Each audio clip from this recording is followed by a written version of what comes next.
What's up, everybody? Welcome to Mongols, brought to you by the Beautiful Game Network. I'm Mike. With me is Kevin Josh. The Hounds are 2-0 to start the season after defending Highmark Stadium in their home opener, and we are going to talk all about it. Let's go!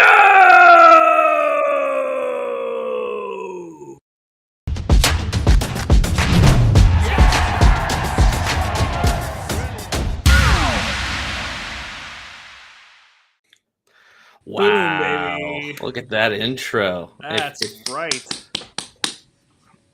If you're doing an audio version of just go to the YouTube channel and just watch the beginning. Like, you can listen to the whole podcast like you normally do. Just check out that intro at least. Yeah. I've been itching to have an intro video again. And Josh, I think it was after the last show. You were like, man, this show really could have used like a let's go. I was like, yeah, it could have. So I think it's not laziness, but like I just haven't felt like cutting together a whole bunch of clips and things, especially with, it was special when we had Paul and Gene and Matt's voices and all of that. And like now we just have the announcers from USL headquarters. And so I was like, do I really want to do this? And so found a guy who was like, yeah, I'll make you one. He was like, I'll make the dog move. And like, oh yeah, let's do it. And then it was like the icing on the cake was he still got Geika's call at the very end. If you listen closely, you'll hear it. So it's short enough that on the podcast, you just hear sort of a little bit of an intro. But if you're watching, it's a little dynamic. It's a little fun. So yeah. Value added. Very nice. That's right. Always trying to bring you guys value. Speaking of value, Josh, you were running low on victory beverages. Victory beverages. Well, I got to open it first. Okay, all right. Yeah, you talk about the beer before I open up the beer. Right. Yep, got a whole new case of victory beverages. So hopefully it doesn't last me long enough for the season. I can get another case. Yeah, for sure. First of all, somewhat impressed that somebody from Victory is listening to the show and just heard like, oh, you guys are running low? I'll just bring a few over to Josh. Why not? So Melody, their brand rep, she totally just texted me right after the podcast, like the next day, be like, here, you're low on victory beverages. You'll get some more tomorrow. I'll come bring them to your porch. I was like, sweet. That was unexpected. Door to door. That is awesome. Yeah, right? Well, good. Thank you, Victory, for supplying Josh with victory beverages. And like we said, it was 2 cases. So we figured hopefully we run out before the end of the season and need more. That's the hope. The hope. So we'll see how that all plays out. Josh, I want to dive right in. I am still wearing the same uniform that I have not taken off since our first game of the season. So it's getting a little rank in my house. You are sporting the new away. Yeah. Well, one of the new away jerseys. There you go. See the arms. The arms are gray now on this one. It's like the third kit they have now, and I like the little, horizontal like sideways stripes there. It's great. I like it a lot. I think the actual 84 Lumber logo looks good on it. It doesn't like clash. The AHN logo. The AHN logo. Yeah, it's kind of like just a little bit color difference is just enough to be annoying to me. Yeah. Which I'm used to with soccer jerseys. But yeah, this one looks great. I like it a lot. I haven't bought a jersey in like 3 years, so I was like, all right, this one's good. I'll get this one. Yeah. Did you get it customized or no? No. I don't like waiting. Yeah. Well, what, Liz got your drunk mom on the back of hers? Yeah, that's her Discord username, and like it's just been like an ongoing joke with her for a long time because she brings like first aid kit to the tailgate. Everything you could possibly want is in our car for the tailgate. Like, people know, just come to our car and be like, do you have scissors? Do you have a lighter for the grill? Do you have like just anything you can think of? She, like, if she doesn't have it, she puts it on the list to get for the next game, so she'll have it forever after. So yeah, this is great at that. Kev, have you seen all of the various jerseys that the team rolled out last Tuesday? I mean, I saw the 3, right? Yeah. So was there more? Well, there's some keeper kits as well. There's some keeper kits, sure. And the keeper kits looked amazing too. There's a black one with red polka dots that I was like, what is that? And the more I look at it, the more it grows on me. But so we now have the black and gold bumblebees, but it's black on the back, which we wore this game, and it made a huge difference. I like them so much better. Yeah, they do look a lot better. We have the gold ones that Josh is wearing right now, and then we also have the white with the polka dots that we wore in our first game. So overall, how would you, on a scale of A, B, C, D, E, F, how would you rank our kit selection this year, Kev? I think they're cool. I mean, I saw the third kit that Josh is wearing. When I saw the images of it, I was like, I don't know. But seeing it on video, I really like it. Actually, it looks really cool. Yeah, seeing it in person, especially, that's everyone said that at the event, because we also saw some pictures of it before the event we went to, and they're like actually going and seeing the players wearing them when the players got brought out at the events. Like, okay, that looks really cool. Actually, they grew on us a lot. And I could see how like the combination with the shorts and the socks work with that top as well. Like if they want to do like yellow, even with the gray that kind of bounces out, or the black, or I think there's just a lot of options. No, I think they're really cool. I mean, they're definitely not worse than last year, and they're moving in the right direction, I would say. And I think, I don't know, like we just want some sort of break away from the generality that's just offered as like default jerseys, right? And these don't feel like default jerseys anymore, and so that's kind of cool. Yeah, I think they're great. You didn't give me a grade. A, B, C, or D for the year. For the year, I'm gonna give it a solid. I'm gonna give it a solid B. One grade for all three. Yeah. Just like, how would you, if you're looking across the USL and you're like, not even the USL, just in general. I like our jersey. Well, I think the other thing is like black and gold are not common things, right? Like you have teams that are like red and white or blue and white or whatever, or blue. Black and gold's different, and sometimes it can look really weird, and like too much. But no, I think it's cool. I don't know. I'd give it a B+ for all three of them. Josh? Yeah, I would say B+. If our gold standard so far has been, what was it, the Forbes jersey, the design one? Yeah, that one right there. That one is still probably like just as a design better, I feel like. But I felt like these ones were great and like definitely the best they've done in a long time, if ever, as far as like a whole slew of kits, like the whole package there. Yeah. So yeah, I'm like B+. I think that is right. A, B+, somewhere in there. Yeah, I think I'll go B+. I said B, but I'll bump it up to a B+. I think you're right. I think they're all unique. Like there aren't any other kits like it in the USL, which is great. I mean, nobody has done anything like the Forbes kit. I haven't really seen polka dots like anywhere else. Yeah, that's true. So like they've got some pull at Adidas that they're trying some new stuff with us, which is great. There were some teams in the USL that got some really cool. I don't think they were partnering with Adidas though. Like I saw an article, I think it was The Athletic, did a thing about San Diego, and there's a very specific green that is like known in San Diego, and they couldn't get it for years. And somehow, I don't know if they partnered with. It's a new company that was able to get that green and get that dye. So I was like, that's cool. Like it's really local. And then, who was it? Vegas. Somebody Vegas always has. Yeah, Vegas had like a paint splatter jersey that looked kind of cool. But I think these are solid. Yeah, I'm looking at the San Diego ones now. Yeah, it's like they have like a topographic map as their kind of backdrop. Yeah, it looks pretty cool. Yeah. No, I think you're going to see more and more of that, where the designs of the kits are going to try to reflect the local community more and more. I saw, what was it, 3 years ago? Aston Villa had like a gradient, but the gradient was actually like a map of the boroughs. It was very subtle of Birmingham. To really bring like that local flair. And like, I think it's cool. I like the direction. Yeah, I mean, if you're not like a huge global brand that needs to appeal to people who might buy your jerseys in like, 20 countries, then why not? Just try to be something different, unique, and reflective of your community. I think it's cool.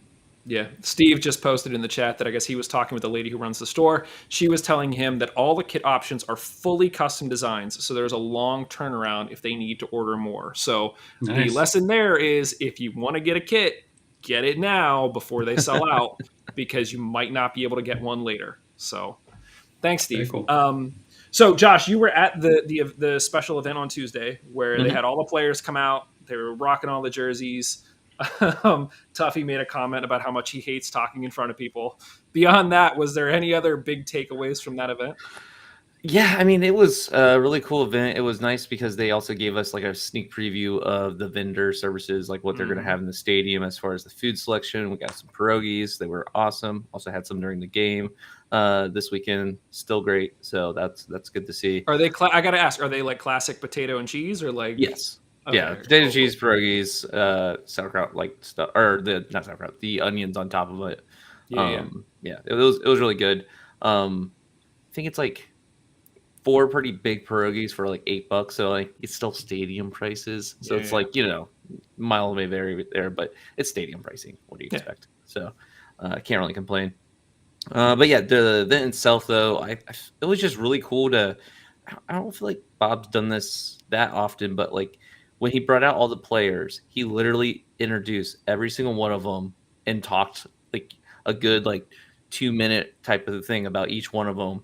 Some of them longer, some of them a little bit shorter, but like he had stuff to say about every single one of them, like a little bio of that person, what they're like, what he likes about their style of play, and like I hope someone recorded all that because it was definitely something really cool to like kind of like just re-listen to and get down to the nitty-gritty about what he said about each player and kind of like see how that bores out the rest of the season as far as like his observing like of each one of them. So that was really neat. I thought that was informative and was just fun to see. And no notes. He just like, oh yeah, okay, and blah blah blah. And they just went off on a tangent about that player for a while, and it's just great. And then it's especially cool because we see the side of Bob that's very much like just not angry, but you know what I'm saying. Like he's very much just passionate, intense. and intense. Yeah, and usually just more technically focused and just talking about like tactics and that kind of stuff. But like he'd get to some guys like, and they just had a kid 3 months ago, and they just had a kid like 6 months ago, and like blah blah blah blah, and like she's expecting and should be here in about a month or two, like stuff like that. It was just like knows everything about these players, and it was just really cool to see that side of him. Yeah, we've heard that from a few of the players as well, where the view that we always see is a very intense and passionate coach where on the sideline he's yelling, after games he's keeping the players afterwards, but he's also the guy that's like lifting players' kids up in the air and tossing them around, and like he does care about the players very much. Excuse me, can you put my child down, please?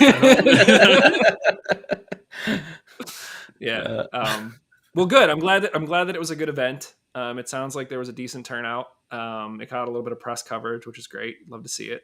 So that sort of leans into, we're just going to talk about all the festivities leading up to the game. Then we'll talk about the game, and then we'll get into what's happening after the game. All Hounds Eve. So how was All Hounds Eve at Bulldog?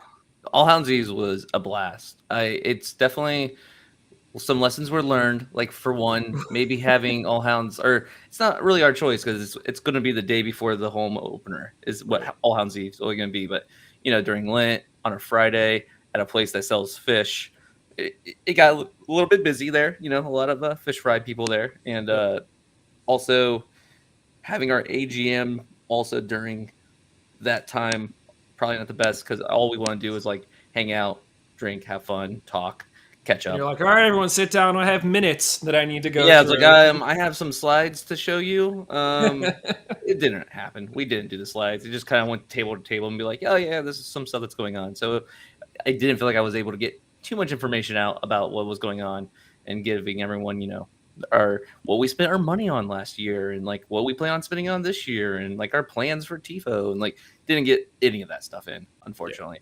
But it was just a blast hanging out with everyone and having a little bit different atmosphere, because usually when we all hang out at a bar or something like that or go somewhere, it's for a game and we're all focused on that. This was like the first time where it's other than the parking lot outside when we're tailgating, where we can just kind of like chill and hang out. It's just social. Yeah, getting to see everybody. So how late were you at All Hounds Eve? We didn't stay that late. It was pretty much like it started at 7. I think most people were out by like 10, and like, yeah, it's a week, kind of week. It's Friday, so then 14 hours later, tailgate starts in the parking lot. Yeah, noon o'clock. Tailgate starts, and that was a lot of fun. That tailgate was interesting because the weather did not want to cooperate the whole afternoon. Mm-hmm. We had a huge wind come in, and like all the tents, even the ones that are like tied down with weights, just get shoved, and like everything's like mayhem. Everyone's like grabbing the poles of the tents and like the canopies and trying to make sure that nothing breaks and no cars get destroyed. That was a little bit of a pain. But by that time, we realized, okay, the rain's pretty much seems to be completely done. So we Put just them took all of away. them down. Yeah. So we just took them all down, and then the rest of the time, like for a good 4 hours of it, it was no rain, no wind, just hanging out, having fun. Yeah. Good. And they did not show the TIFO on TV, or if they did, totally missed it. There wasn't the TIFO this game. Okay. Was the issue that just like not enough people to show up and paint, or what happened? Yeah, we didn't have enough turnout, and we also had some planning issues getting it, late, getting all the information out there late. So our plan is to have a do-over and actually get this one up before the next home game. So fingers crossed that actually happens. So now, can you tell us what the TIFO is? No, because we're going to. I know you can't. I know. I had to ask. All right. Well, let's talk about the game a little bit. So obviously, the Hounds get a 2-1 win over Hartford. We remain undefeated, which our little prediction that the Hounds aren't going to lose is holding true, baby, all season. We got goals from Robbie Dimbrat and King Kenny. The team lined up a little bit differently, at least in terms of players on the field. We ended up regressing. I shouldn't say regressing, but once action kicked off, we were more of a 3-5-2. So a bit more of that, like sending lots of bodies forward that we saw a little bit of last year. But in terms of starting, Chase Vosvik was still our keeper, just like he was last week. Across the back, we had Peters, Williams, and Ordonez. So last week, Ordonez was sort of the anchor in the middle. This week, it was Williams with Peters and Ordonez on either side of them. Then you had Dambrat on one side, Griffin. Dixon was not a wingback. He was tucked inside a little bit with Toby Sims getting the start on the outside. Then you had Kenny Forbes as sort of your number 10, and then you had Cicerone and Kelly up front. So, I think the big story at the game is this is our second week in a row of playing against 10 men. I think it was 30 some minutes in. The player picks up a second yellow, goes off. And so, would love to see the team play against 11 men at some point, but that hasn't happened yet. Beyond that, Kev, give me a takeaway for this game. What did you see? What did you think? The obvious being, the red card is very harsh. Griffin wanted to put the ball down immediately and keep playing, and the ref was like, "Wait, let me give this guy a red card." Even as he was pulling out the card, Danny was still looking around for a pass to restart the play. Well, and I think too, the ref was pretty awful, but I think had the ref realized that the guy that he was giving the yellow to, he had already given a yellow to, he probably wouldn't have given him a second yellow because that was not worth a red. No, it was tough, and I think after that, he just kind of had to set a tone and kind of keep it. I think Kelly Rosales, right? I'm still learning names, Jesus. But Kelly Rosales came on, and it was his first challenge. I was very aware because he's a player that I'm trying to keep my eye out for in the midfield. It was his first challenge, and it was minor. The guy he was kind of following a guy to the byline who was attacking, and he kind of just tugged him a bit, and the guy went down, and it was a yellow card. I was like, "Are you kidding me? It's just a foul." So that tone was interesting and set and whatever. But so they go down to 10 men. We don't see. I don't know. So I don't know what you guys are going to say.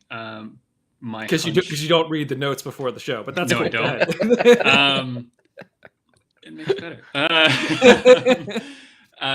But I actually think kind of contrary to maybe at least surface level takeaways from last week compared to this week, I actually think we kind of handled 10 men better in this game. We don't get 3 goals, and we only get 1 goal after they're down to 10 men. But Hartford, we really just limited them to nothing. I think they maybe get 1 chance in the second half at the very end. Short of that, I don't know how many shots. They couldn't have had more than 1 shot in the second half. I thought we really controlled the game well. We kept the ball well. There was a lot more, just proper organization and structure.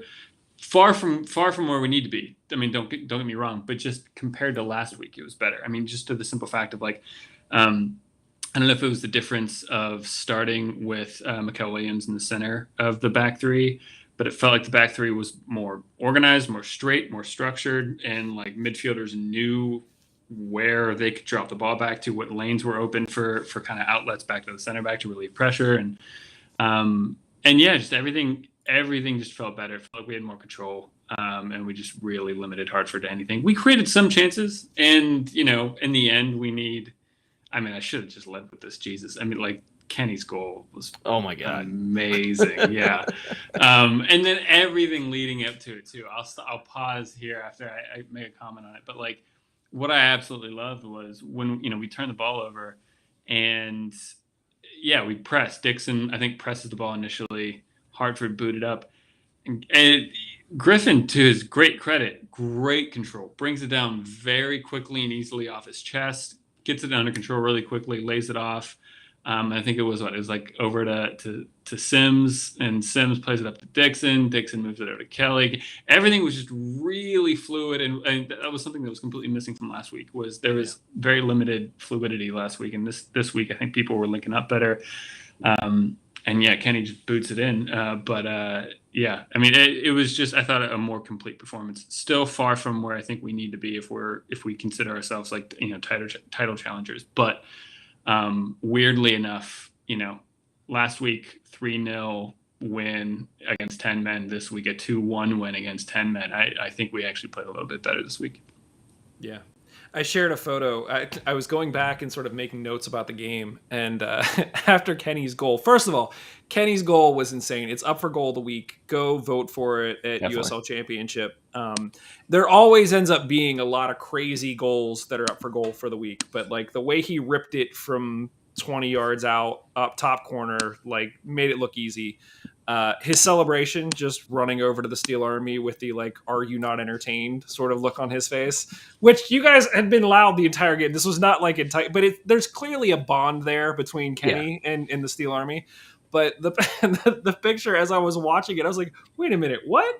We all have flashbacks to Corey Herzog picking up the ball boy and celebrating with the ball boy. If you go back and watch Kenny's goal, the ball boy is standing there. And Kenny is literally like 2 or 3 feet, and the ball boy pulls his phone out and starts talking into his phone while the celebration is happening right in front of, like, no expression on his face, not excited, just like, well, yeah, like I don't know if he's taking notes, like that's at this moment. Like, nope. Go watch it again. That's not a phone. He's eating a hot dog. That's what I thought. I thought he has a hot dog in his hand, so it's a hot dog bun, and he's just looking up at him. And takes a bite out of the hot dog. Just watching him like, this is cool. And like, what's funny is, at first I thought like maybe he wasn't paying attention, didn't notice the goal or something like that, or like did like just because nonchalant.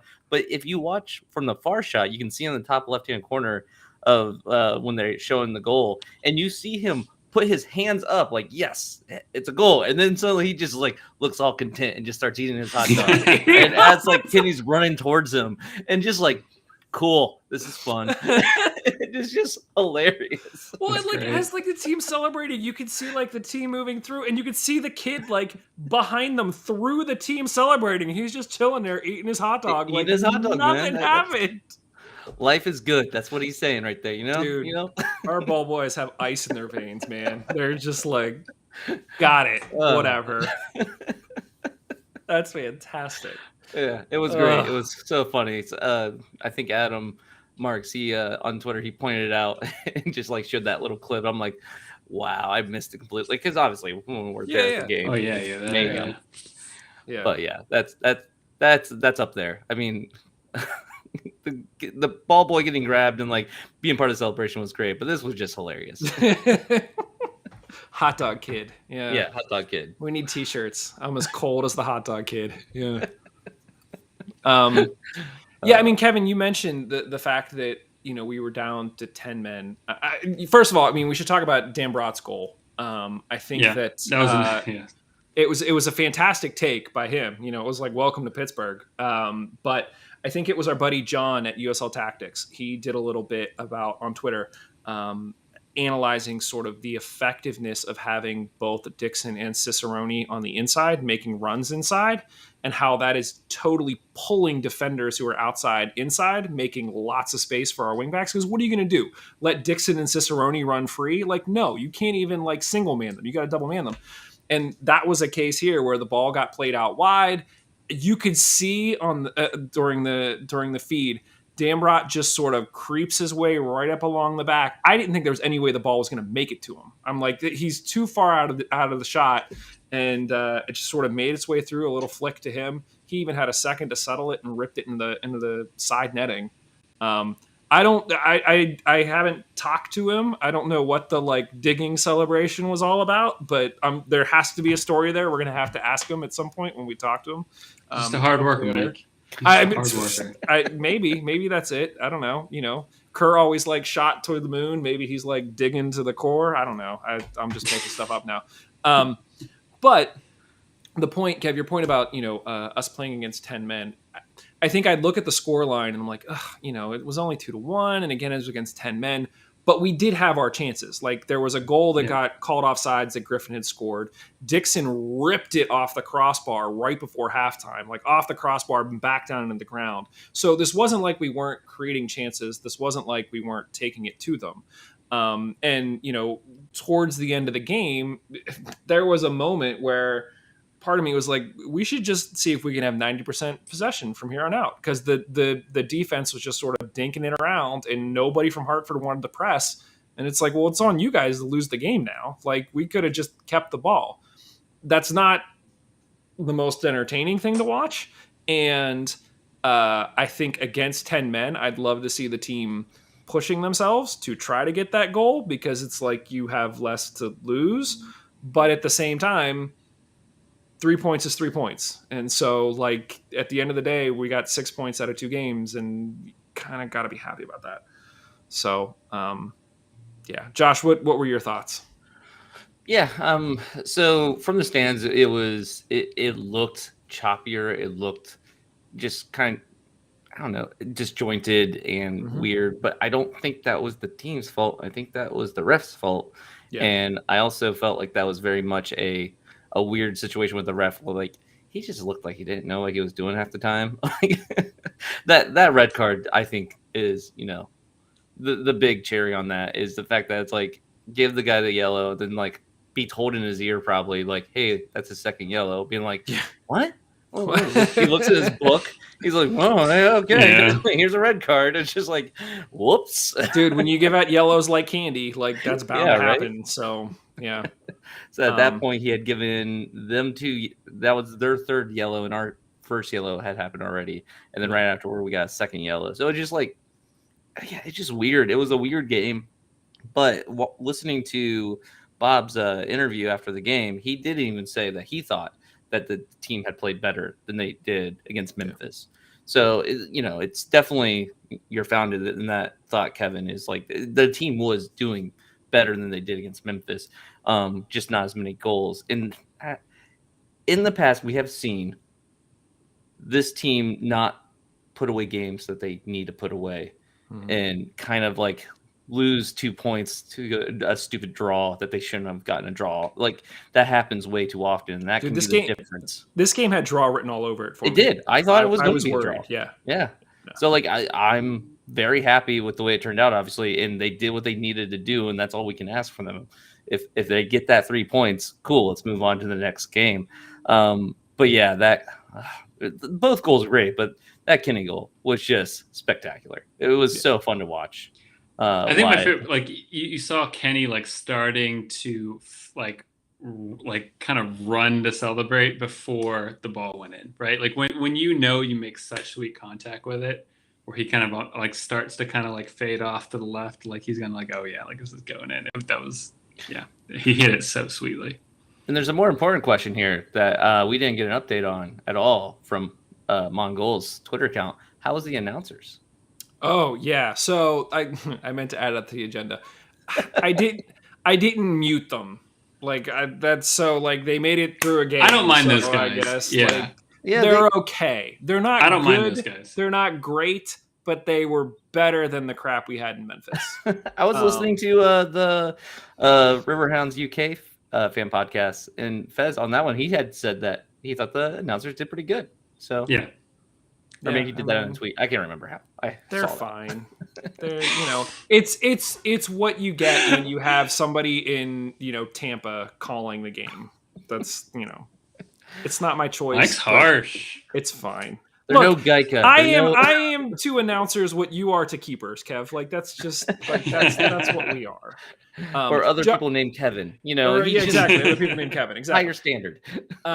Josh, to your point, you talked about it being very choppy, stop and start. I mean, there were 24 fouls in 5 cards in this game. So that means on average, there was a foul every 3 to 4 minutes. So you can't have a good, that's not even balls going out of play. Like, Kev, we talked about this a lot, was it last season, where it's really tough to, the games are difficult to watch and it's difficult to get any kind of rhythm when every 2 minutes, Hartford's falling on the ground like they're made of glass and the ref is, calling something. And it's just, whatever. Hartford, I think the other thing that's encouraging is that I think that Hartford are going to be a better team than Memphis this year. They just seem like, as an organization, they're a bit more progressive. So yes, again, it was 2-1. They were down to 10 men, but we looked better against a better team. So to me, that shows progression for us from week to week, which is they had some moments. They had some players that found their way out of a deep hole. When there were like 2 or 3 of our players kind of surrounding them, they did some trick and created some space for themselves and kind of busted them out. Even their goal. I mean, look, I'm going to be a little critical of Ordonez and Williams, to be honest. Yeah. Ordonez, I think, kind of gets beat a little too easily with the ball over the top, and then Williams he's trying to get lost back. This guy. Yeah. Yeah. I mean, you can see the argument. You're trying to stay in between the guy and the ball, but he doesn't really do anything, and he's kind of hanging back. And so, I mean, we're not great on their goal, but they took it really well. I mean, it was a really good ball over the top, good control, and it gets a byline, good cross, and good finish. So no, I think Hartford, as much as Josh likes to say they're frauds, they're not bad. Just to remind you why we call Hartford fraud, because last year they started out the season beating New York Red Bulls, beating Miami, looking great. They had some fantastic games, and then they completely fell apart. So just because they look good right now doesn't mean that there's not time for them to fall apart, because Hartford are frauds. So, I mean, look, adding to the fraud narrative, I thought their jerseys were fine, but for Miami or San Diego, their jerseys don't reflect Hartford at all. It felt very much like a. You've been to Hartford. I'm just saying it. When I think of Hartford, I don't think of pale blue blending into white. That feels very Southern and Caribbean to me. And I feel like the news here is that you think of Hartford, because I That's true. Listen, during the game, I just resorted to calling them the Whalers. They're just going to be the Whalers for me from here on out. They were throwing hip checks left and right. You gotta give the context for that, Mike. Not everyone is an old school hockey fan. Okay. Well, so years and years ago, Hartford had a hockey team called the Whalers, and they had probably one of the most iconic looking logos in hockey. And then they became the Canucks? I forget where Hartford moved to. Yeah, or was it Winnipeg? They then became the Winnipeg Jets, I think. I don't know. Somebody who knows hockey is going to correct me on this. But regardless, they went away. And so there was a lot of hope that when Hartford became a soccer team, they would, as I hear Kevin feverishly typing. We're both like, what is what? Feverishly typing. Hartford, they instead became Hartford Athletic, when I think a lot of people were really, really hoping that they would adopt the Whaler moniker, because when people think Hartford with sports, they think Whalers. So, Kev, you just lipped something. They became the Hurricanes. Carolina. They moved to Carolina and they became the Hurricanes. That's right. So I was wrong. Yeah, the Hartford Whalers logo is really cool, and the colors are really cool. Yeah, no, I dig the Whalers. Yeah. So to me, they're just the Whalers now. Going back to the game. Oh, okay. There's a game? I want to. I think last week I said I felt like Dixon was wasted at right wing back. but I didn't know how to fit him in. Well, Bob found a way. And that, that answer was Toby Sims. I thought Sims played. You were all ready to be like, great, and then you almost had a compliment, and then you stopped yourself. His name's not Kevin, it's Toby. Go ahead. I thought Toby Sims played really well, but I don't want to give this impression that I thought he was better than Kenny on the day. He played well. For someone that I've never haven't seen before, who is new to the team, I doubt his position is right wing back. You know what I mean? So I thought he filled that position well, and I'd be happy if he started there in the next game. I think him and Dan Brott could be the wingbacks moving forward. I think it's those scenarios where... Don't forget, we also got Rivera just hanging in the wings, by the way. But yeah, go ahead. Yeah, I mean, Rivera is a utility player in that sense too. I think, he can play kind of anywhere and fill both sides as well as the midfield. But when you have, I think, all of your... I don't want to be harsh here, but recognized talent in the middle of the field with Kenny, Dane Kelly, Cicerone, Dixon. You don't need to have spectacular wingbacks. You need solid wingbacks who aren't going to get caught out of position, who can keep the ball moving and can, fill in the space that they need to fill in and press when they need to. And I thought both Sims and Dan Brott did that really well. I mean, Dan Brott took his goal really well. Sims was solid, and then that gives the freedom. I mean, I think long term, I'm a little worried if our two midfielders are Griffin and Kenny sitting next to each other. But if that allows us to, okay. Yeah, I was gonna say, if that allows us to have more control in the game and kind of create more chances, I'd love to see this lineup kind of continue. I thought you'd also Sims's bite. I mean, did he get a yellow for his? I think he got a yellow for his challenge late in the game where he sort of stepped in and took the ball and gave a little shoulder to the guy. Lily wasn't too happy about it because he knew the ref was going to call him on it. But you got a little. I mean, I think both him and Dan Brott have. I don't know. Sometimes I think size and physicality is a little underrated. Size in the sense of you can't teach being 6'3", right? Sometimes it's nice to have a height advantage. Sometimes it's nice to just be a bit stronger than the other guy. And I think both him and Dan Brott kind of, have that. And so, and with Jelani Peters and Ordonez and I don't know. I mean, I'm sure Williams is big, but he just looks not as big when he's next to Peters. Peters just looks huge. And so, yeah. Listen, I mean, so when I saw them line up together, I was like, holy crap. We've got this massive 3-man back line, which I think is huge. But when you think about it, a bit strategically, and you look at sort of the stats, we won 70% of our aerial duels. And I think that if you really sort of dig into the fundamentals of what the team is trying to do, when you have a team like the Hounds that has a lot of offensive talent that are going to press pretty hard from time to time, what's going to happen is the other team is just going to try to clear the ball. And to have 3 big guys in the back that are going to win the ball back for you or just knock it back in the other direction is huge. There's no area of weakness to pick out there. No forwards are going to be towering over any of those guys. And they're just going to knock it down. And I got to give credit where credit's due.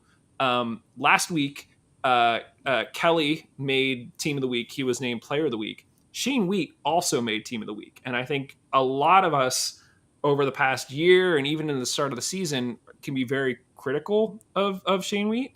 And the reason why he was on the team was I think he had 7 interceptions total in the last game, which was the most by any Hound in I don't know how long, a few years. And this game in particular, he got subbed in late. And there was a moment where he stepped into a challenge, and I'm sitting there thinking that might be a little risky, but he was able to battle around the player, not take the foul, and win the ball back. And I went, okay, all right. So I always got to give credit to Shane Wheat where I think he plays with a lot of bravery. And I think he lets previous mistakes in the game roll off his back really easily. He doesn't. He's And it doesn't let it affect them. I think it's easy if you make a mistake or if you do something wrong to then go into your shell, have a safe 5 minutes, and try to be really conservative. Shane Wheat does that really well. He's like, no, I'm gonna keep doing what I know is correct, and if I mess up, so be it. And so yeah, I give him a lot of credit for that. Yeah. So that back line, man. Like another thing I was just on the back line. I mean, talking about like the kind of control and confidence as we grew into the game and taking what Hartford gave us, as you would with 10 men deeper into the game and just trying to pick your moments, Hartford sit back really deep. Our back three, at moments when we had a good control of the ball, were 10, 15 yards in their half, which, you usually don't see because that halfway line is, the free offside zone. And as soon as you cross the halfway line, then you can. So to have that, level of confidence of, no, we're going to compress the space and step up and do that. I was happy to see that. I wouldn't have expected that in the past. I would have expected us to, nope, we're going to sit on the halfway line because we don't want to get beat. I think it just goes back to the narrative where, Bob puts a lot of pressure on these defenders to, kind of win their battles and go one-on-one. It's not, we're going to just put 7 or 8 guys behind the ball and defend in numbers all the time. More and more, I think these center backs are being asked to do more and more, keep control of the ball as well as kind of go one-on-one with some of the opposition. Yeah, when you look at the average position of our players during that game, our center backs were about 5 yard halfway line in our zone. So like that tells you how high they were on average. Into your point, often playing in Hartford's half. So yeah, I mean, does that have anything to do with them being down a man? I mean, I don't know what to expect from this, and that's another thing to think about. Like we played these last 2 games essentially on easy mode, against 10 men, so it's really hard to kind of get a feel right now for like what is this team. And going back to it too, I mean, we haven't talked about it yet, but I don't know. If I'm being honest, I think Hartford could have had a pen. I think Dixon, Dixon, looking back on it, he made that challenge. When I first saw it on TV, I was like, oh, okay. Like, no, he won the ball. Yeah, they went back and did slow-mo sometimes. And, I think he went through the Hartford player's foot. And on another day, that could have been a Hartford pen. But, yeah. I think on the flip side, though, too, you could also make the argument, was it Cicerone that could have had a pen as well? There was a moment where he was knocked off and he didn't really go down. I think it was Fez who mentioned it on his show where, like, if that was the Premier League, there would have been a dive and they would have tried to bot the pen, but Cicerone sort of stayed on his feet a little bit and just rolled with it because he was heading towards the goal. So, yes, I think they could have had a pen. And in all honesty, when you're a team where your defenders are playing in the other team's half, your best chance is just going to be on the counterattack. And so they had 1 or 2 chances on the counter like that, but for the most part, we really sort of limited what they had, as you would hope for 10 men. And to your point, just to reiterate it again, Kev, is we're not saying this was a great performance. Like, this is still the second game of the season in the typical period where we're trying to figure things out. And we've always said that this team has a slow ramp up. It just so happens that the slow ramp up coincides with a lot of talent that we're already seeing. So fingers crossed that this continues and that, what we're seeing now is a C-level Hounds team and we're slowly progressing towards a B and an A. Do both of you like the lineup for this kind of moving forward? Like, would you want to see any changes maybe to it? Like, because I'll give you time to think about it. I mean, as I'm looking at the starting 11, what I really like is I think we have a player to bring in both in defense, midfield, and attack that I think isn't a huge drop off. So Shane Veet, Kelly Rosales, and Dikwa, I think are the 3 where like you can kind of they're wonderful subs to have. Or in certain games and scenarios, if all 3 of them or any of the 3 of them start in the position of someone else, no problem. So I think that's I'm really encouraged by that. And I mean, I think In addition to that, there are other players like Ibarra that came in that can put in a shift. We talked about Rivera still not being in the lineup. Like there are a lot of players that this team has that can step in and make a difference. And But do you like the starting 11? I mean, I think in my opinion, there are some names that are just always going to be first on the sheet. So I think Kelly, Cicerone, Dixon are always going to be first on the sheet. You can't take out Forbes. You can't take out Griffin. I think that probably Peters is probably a must start. Haven't seen enough of Ordonez. What I've seen, I've liked. Same thing with Williams. So like, I haven't seen enough minutes of these players to be able to justify saying you should absolutely swap one of these guys out. Yeah. So yeah, I think Danny's the big thing there. Rivera, like I don't know, like once he's able to play, because right now he's not. Where do you put him? Yeah, like he probably should be on the field. So I don't know who gets taken out for that. But yeah, so there's definitely some finagling that I wouldn't be upset in seeing in the back line. And like I don't think there's anyone who absolutely needs to be replaced though. Like I'm happy with this lineup. And I think there's plenty of growth that this lineup can have. So I wouldn't be upset if this was the starting lineup. I think what'll be interesting is to see what Lilly actually does with all of these players. I think that because of the depth and because of the ability, he has the potential to go into teams knowing what teams are going to do and put out a lineup that just counter. So like maybe against Detroit, we're going to see, Dikwa and Kelly up front. And then you have, Cicerone underneath them, or like we can play with all sorts of different formations and styles because we have so many players that we could plug in and use in different ways and things like that, that to see a team that isn't so wed to one system is really entertaining. I just don't want to see Dixon back at right wing back. I think he looked really free and liberated, like in that kind of 10 role with Kenny and Griffin behind him.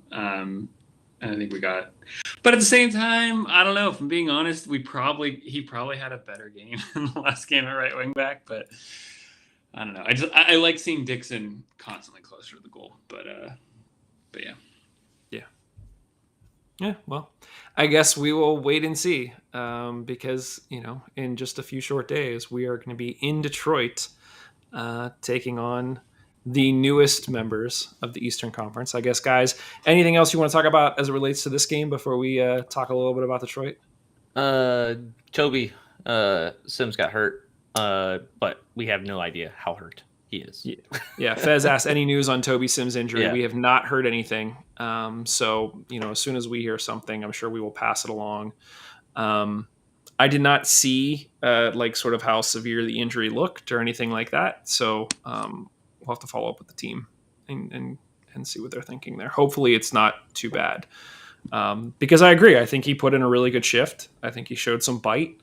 And if him being in there allows Dixon to play more all over the field, then great. I think that's a net positive for everybody. So, yeah.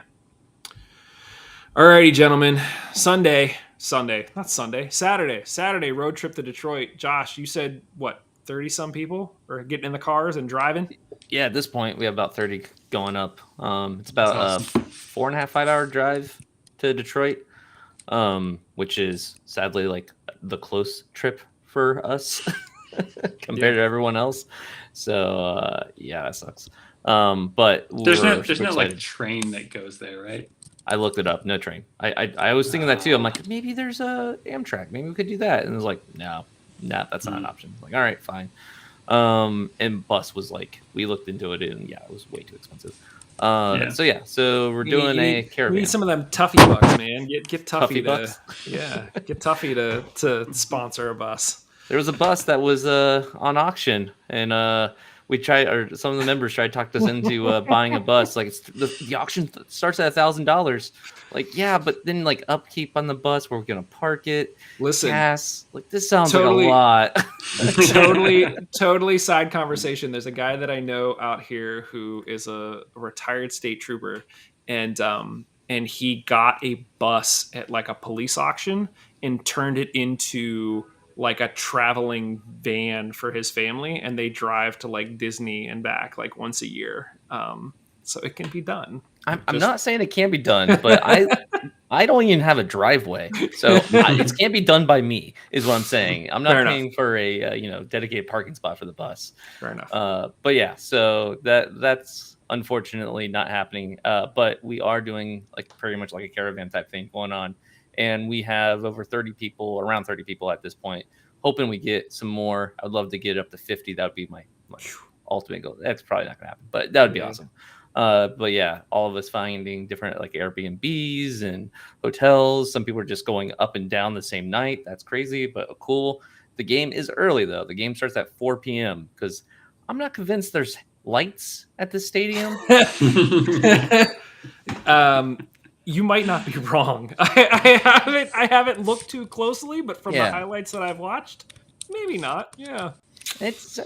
I'm not sure. I'm sure they're going to be, or at least they like. That's the reason why. Pull some cars up and like put the headlights on the field. It'll be fine. Yeah. Bethlehem Steel. That's why they don't play in the league anymore, because they didn't have lights, so they had to go back over to, Philly.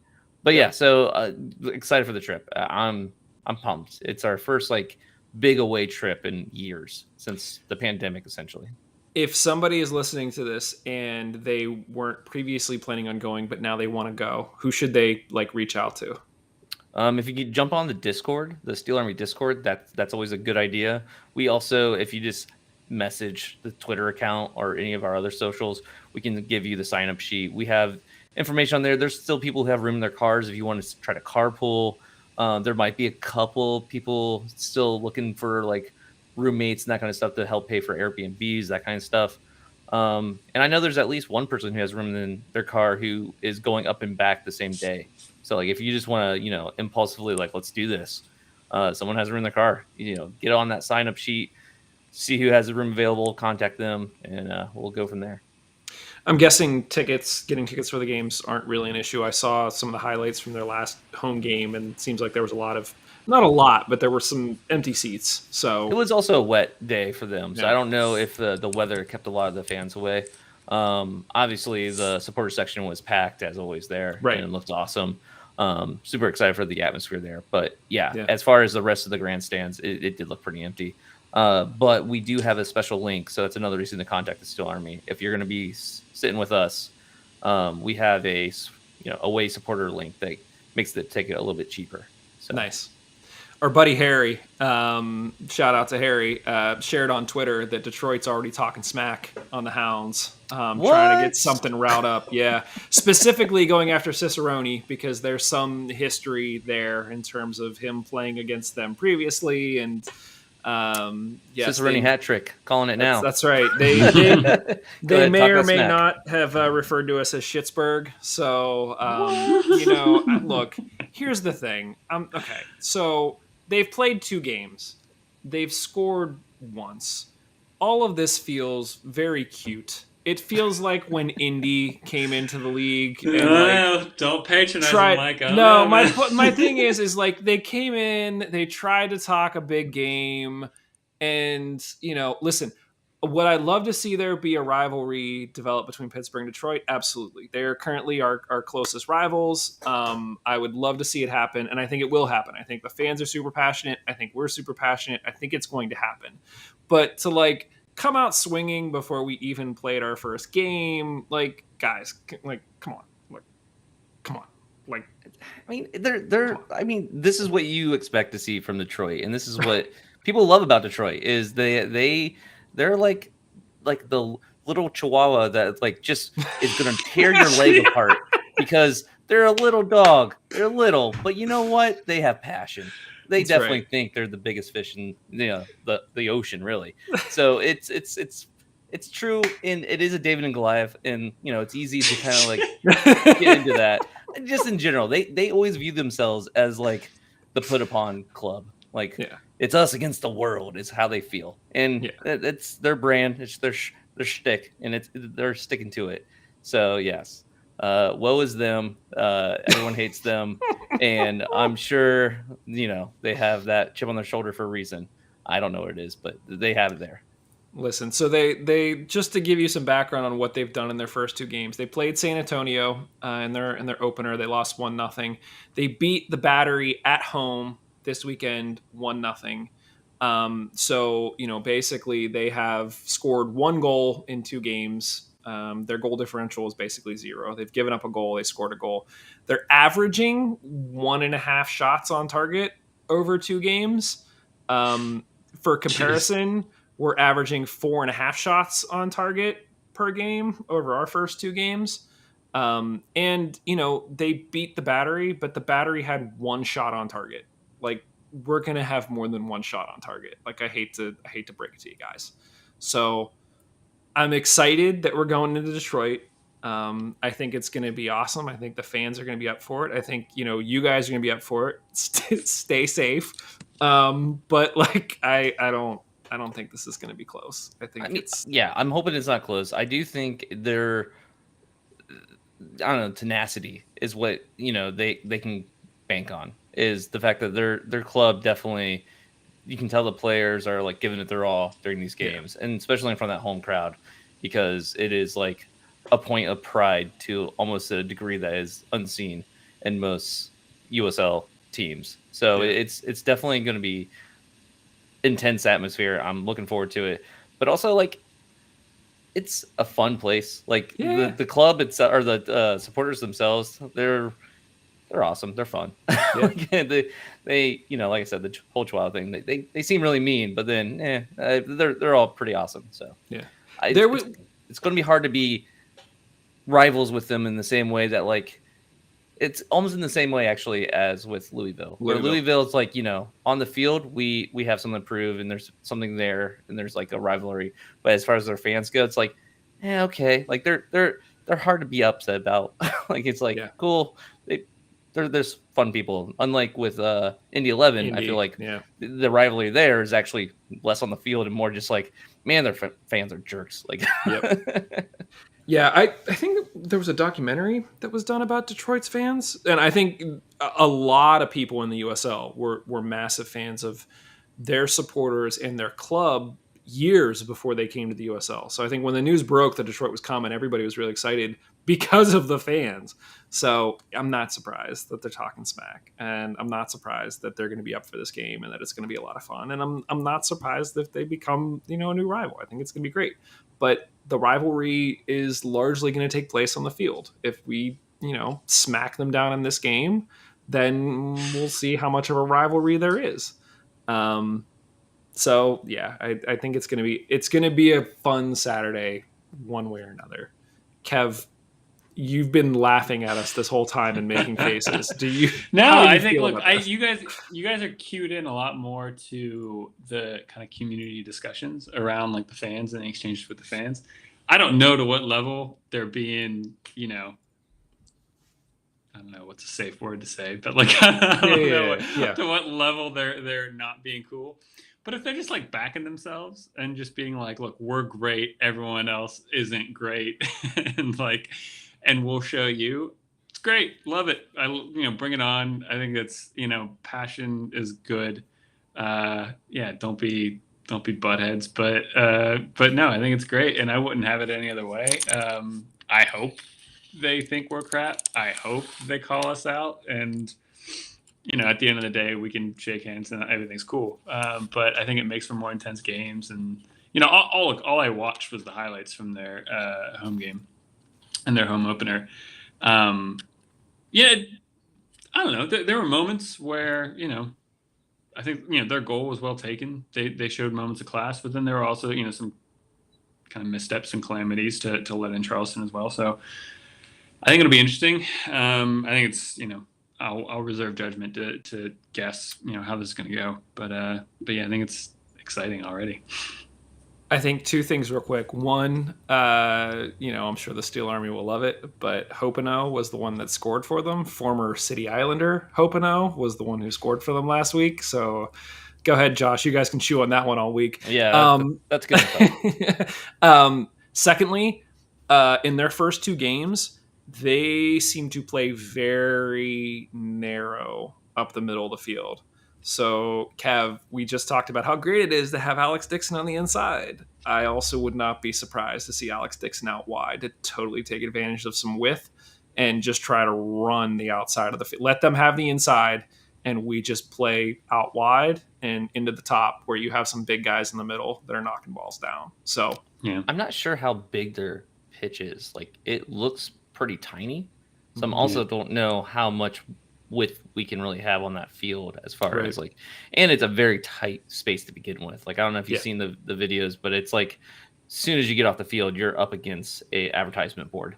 So it feels almost like the German pitches where like you're like the fans are there, like they are on you, and it's it's going to be a fun atmosphere just for that alone. And they do have lights. I can now see an angle where they have, I don't know why they always play at 4 p.m. Maybe it's like some residential area where the noise ordinance gets in the way. But yeah, like they're like US Open Cup matches where like you're in somebody's backyard.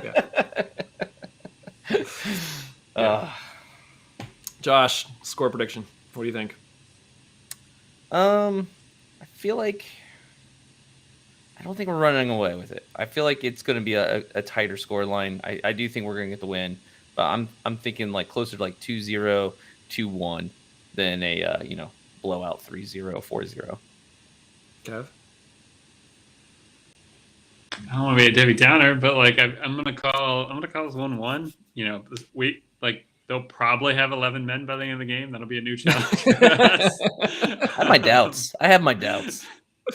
Yeah, I mean, so I'll say 1-1. Oh man, see, I was gonna say 3-0. Be that one. I was in that one. He was in that one. Look, so San Antonio is a decent team. Battery, new coach, like new system, and like you beat them 1-0. You're averaging 1.5 shots on target per game. Like I just don't see that being enough to like cause any damage for us. It's not going to do it. So I'll say 3-0.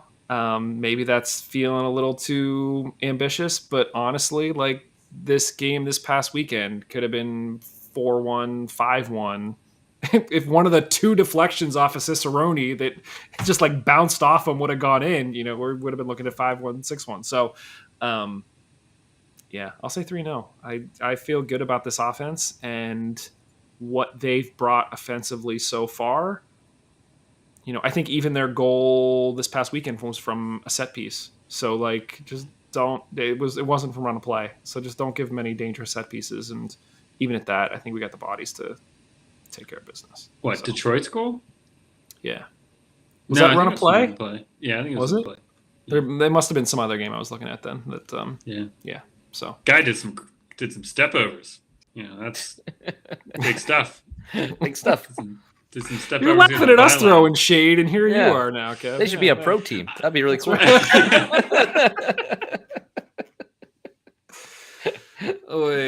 Well, that is what we think. Let us know what you think, gentlemen. Anything else that you guys want to talk about here? I already mentioned Hartford are frauds. Detroit is a chihuahua. No, I think I'm good. Good. You're good. Be sure to go check out Houndsy and go check out the UK Riverhounds podcast, which I can't remember if that had came out since our last show or not. But great stuff from across the pond there. So Fez, well done. I think that's it from us. So thank you, everyone, for listening. This is your weekly reminder, as always, that Black Lives Matter. We are proudly part of the Beautiful Game Network, which is home to more than 100 volunteer writers and podcasters covering local soccer. Help us all keep doing what we're doing. Head over to bgn.fm and click the donate button to help us cover our expenses. And thank you for your support. Otherwise, thank you, everybody. We will talk to you very, very soon. Cheers.